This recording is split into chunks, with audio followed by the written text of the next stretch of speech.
Our type 1, 2 girlies, we want to make it very, very clear that keratin's not a get out of jail free card, and you're still going to have to do your hair. So you'll likely, if you're going to wear it wavy, you're likely to be able to get out of the shower and put a curl cream or a wave cream in, and then like maybe do like a little scrunch and something for frizz and for smoothing. But you can't just get out of the shower, not put any product in, not use any heat, and expect perfectly straight, smooth results.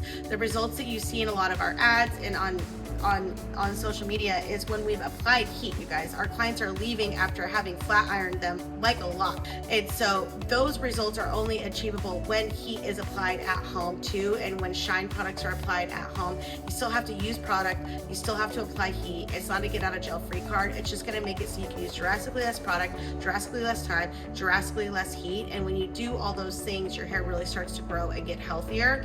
As you get more and more treatments combined on top of each other, you will start to have a better wash and go effect. But especially your first year of getting treatments, you're gonna have to still take care of your hair and still treat your hair, still put product in your hair, and still apply heat to your hair to get those results.